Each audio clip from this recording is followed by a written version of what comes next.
I'm the product of a one-night stand. Went homeless, carless, ate at the homeless shelter. I was doing 4 to 6 shows a month.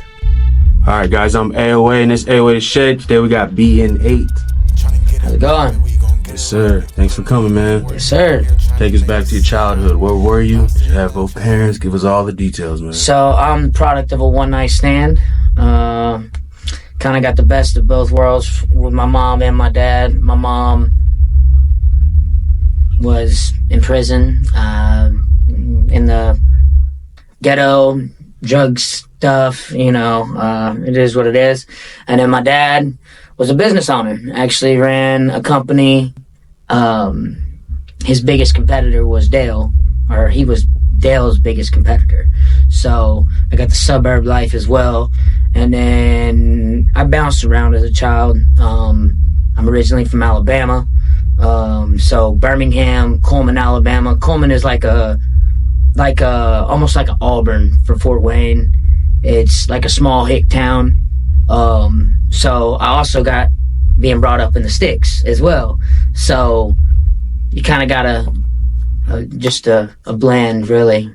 What was the move like? Your dad moving up in levels, or what causing you to move? Well, I was a very disruptive and angry child.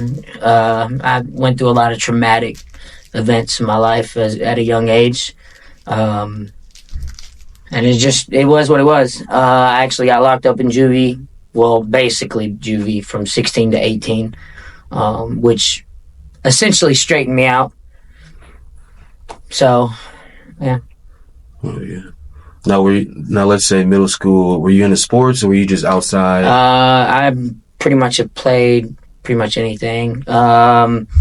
So early on, I was in Taekwondo. I'm a first started black belt in Taekwondo. Then I moved on to baseball, which I've always been the small, so I got aggravated that all my friends could hit home runs and I couldn't.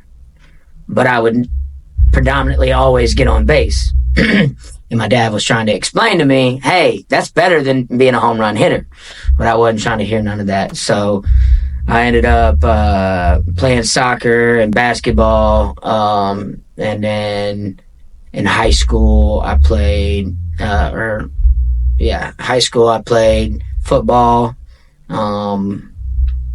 And weight meet, and then on the off seasons of that, I did boxing, trained boxing. Didn't ever have a fight, but yeah. So you were always active? Yeah, always active. So then what was the incidents or things that led into the juvie situation for you? Just being disruptive, drugs, you name it. Oh, yeah. I was a very angry child. So. Did that lead to success in sports for a little bit? Yes and no, I'd say. I mean, I feel like a lot of it was me just trying to be active and fit in as well. I mean, I loved football. Football actually was the one thing, that and Taekwondo were probably the two things that I actually fell in love with besides lifting weights. I went to weight meet for 2 years in a row, won Coleman County. So that was something that I was really interested in. And then over the years, I just gave up on it. Was it day-to-day life. Was it ever a hard time moving or adjusting to a different situation? Like you said, you went from the sticks or you lived in the suburbs. Yes. What was the hardest adjustment? I feel like that was a lot of the problems that I was so angry all the time. The outbursts and stuff. So yeah. Have you been able to maintain friends from Alabama till now? Yes. One of my best friends, he's pretty much like a brother to me. His name is James. I have known him half my life, and we still talk all the time. His son was my first nephew. Then I have a niece and another nephew from him as well. His whole family is like family, so. Hell yeah. So when you got out, can you explain what happened in your life? What transition? Did you find the right job that you wanted to travel? Can you explain what happened after that? So actually, after I got out, I I didn't graduate high school till I was 19. I was held back in K5, a bunch of surgeries and just yeah. So after that, I went back to school, and they kicked me off the football team. It's when I started smoking weed a lot more, doing pills, drinking, just didn't really care. So I was when I graduated high school, one of my teachers actually told me, you know, Nate, you got to be probably one of the dumbest smart kids I know. You could have been top 10 in your class, and you just gave up.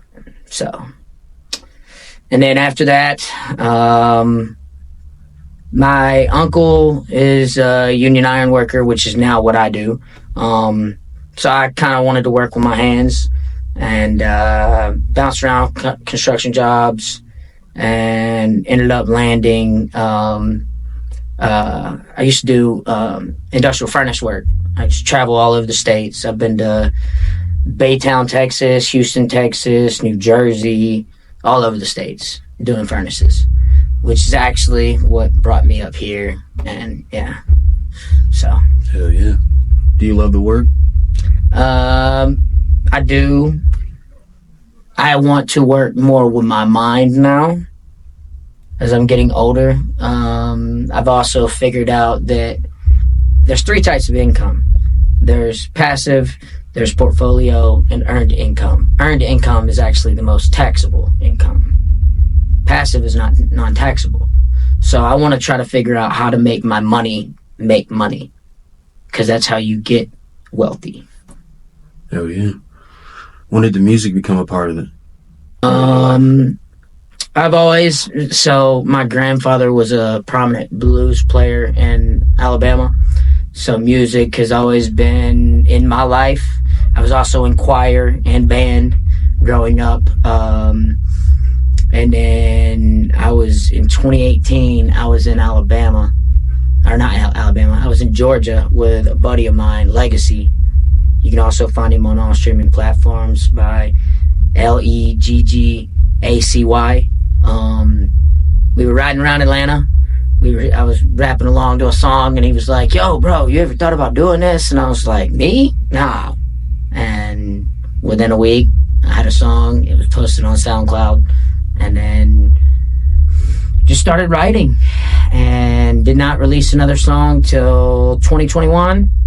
In My Way, first one I came out with on all platforms. And then I've just been, music's therapy, man. It's a way of expressing myself. Same with ink, you know, expressing me as my person, you know. So, when was your first tattoo, and when was it? Where was it? my first tattoo was this one in KC, because I know it's basic, it's my initials. So my uncle growing up always told me that tattoos hurt, you know. So I was so nervous about getting my first tattoo. I just was. And so yeah. Okay, hell yeah. Now how many do you have now? I'd say probably 25, 26, but I can't exactly tell you exactly. So what do you say you spend more time and money invested into, tattoos or music at this point? Music for sure. Music is a very expensive hobby. If you're gonna do it as a hobby, it's very expensive. Like to have the quality that you need, you gotta have a producer, you gotta own the beats, you got to go to a prominent studio, you know what I'm saying? And then it's a pay-to-play game. Mm-hmm. That's just how it is. I mean, if you're really going to do this and try to make this a career, that's what you got to expect. I mean, it's a business at the end of the day. Hell yeah. Now, let's catch back to the story. Well, how did you end up in Fort Wayne on the job? And then... So I was working for the furnace company. we were up here at Superior Alloy working. And I was up here for a couple of months working and met a receptionist. Short story short, one thing led to another. I ended up moving up here for her. Found out, 2 months later, didn't work out.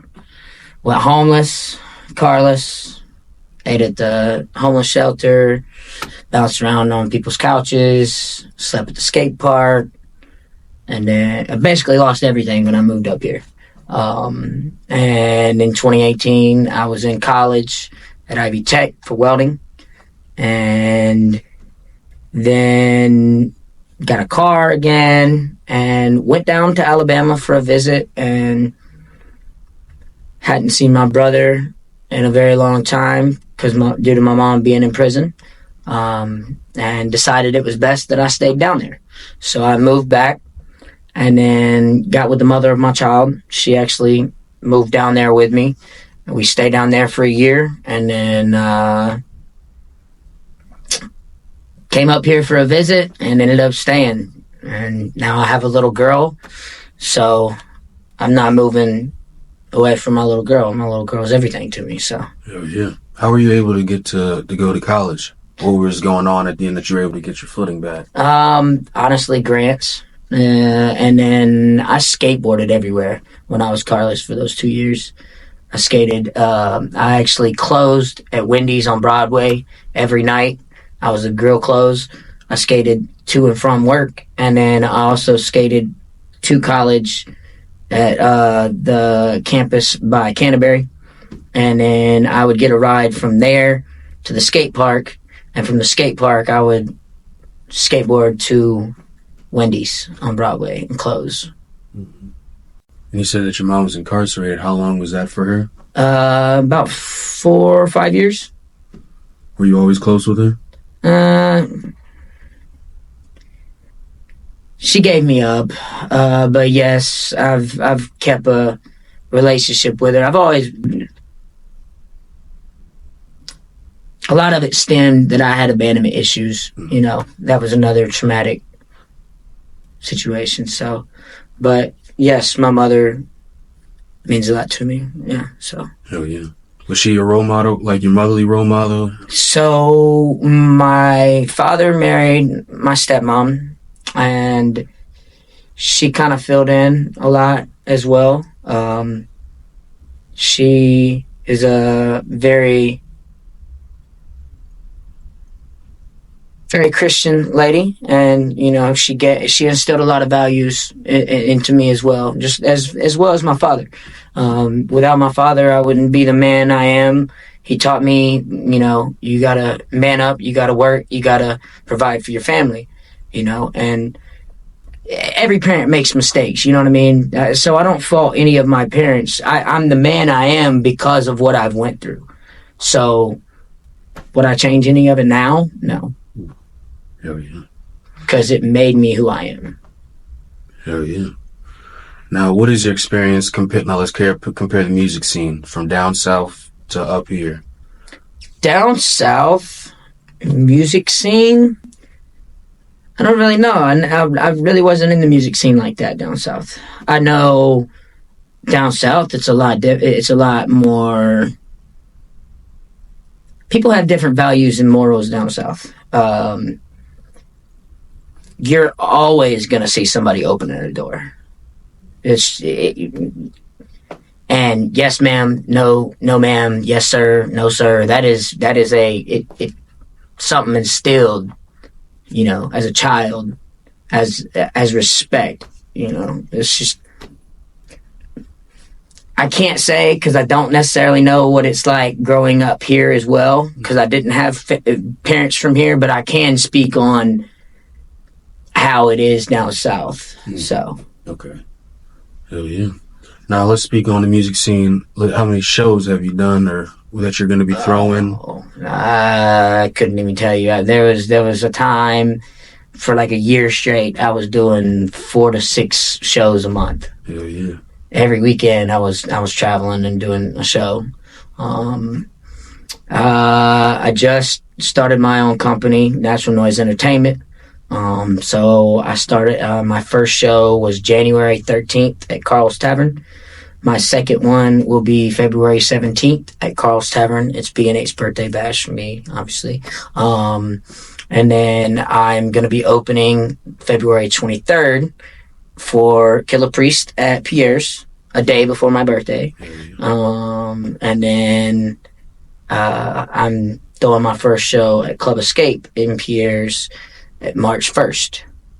And eventually, sometime this year, I want to do a Midwest tour. You know, I'm here in the Midwest.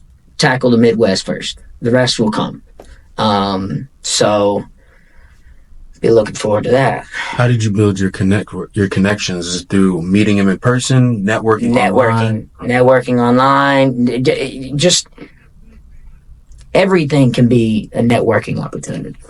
Like me and you talking, or me and some random person that I just met. It can be, you never know what somebody can bring, or you can bring to that person either. So social skills is another thing that you have to have in this game. Like it can't be Okay, so let's talk about a release. What's the strategy you use going into release? Is there a lot of content? Is it money behind it? Do you have to put money behind it to make money? Yes and no. Well, yes, for sure, actually. But you also, you know, there's botted streams. You know, it's a toss up. When you pay for promo, you could potentially be getting bots. And it's just how it is nowadays. You know, but you gotta pay to, you know, I mean, promo is promo, but you can also do self promo. You can do little snippets and reels and stuff of your tracks. You know, there's ways around it, but still, again, you're still going to be paying money. Yeah. What are your goals looking forward to? Is it besides conquering the Midwest? How are you going to do that? Is it hit a lot of shows? Does fan base rise? What exactly are you looking for to see? I want to break the cycle of being a hamster wheel local artist. I want to go to different cities. I want to get my name out there. And I feel like with that, it's only up. You can only get bigger. You can't get any smaller. I mean, at the same time, you have to fail several times to be able to even succeed once. That the failure is a part of success. So I may go out there and I may not do very good at shows, but that's a risk I'm willing to take. Yeah. So, what's your biggest advice for artists watching right now? Don't listen to everybody that is telling you how to do your music. Do what you want. This music is yours, not anybody else's. Who is somebody else to judge somebody else's artistic abilities? It's a perspective. Not everybody's gonna like your music. And so what? It's okay. Do it because you enjoy doing it. And the rest will come.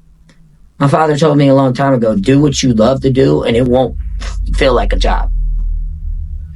And I 100% believe that. Yeah. You have any closing remarks for those watching or anything like that? You can find me on all streaming platforms by typing in BN8. I'm also on Facebook, TikTok, Instagram, and Twitter, and Snapchat at I am the real BN8. Actually, no, excuse me. TikTok is BN8 official. I'm trying to get to where all of them are the same, but I've got to figure out how to do that right now. So, I've got Hands Dirty releasing February 16th with Timberwolf Tone. And this music this year is gonna have a lot of really good songs released, so stay tuned. Yeah. Thanks for stopping by. Yes, sir.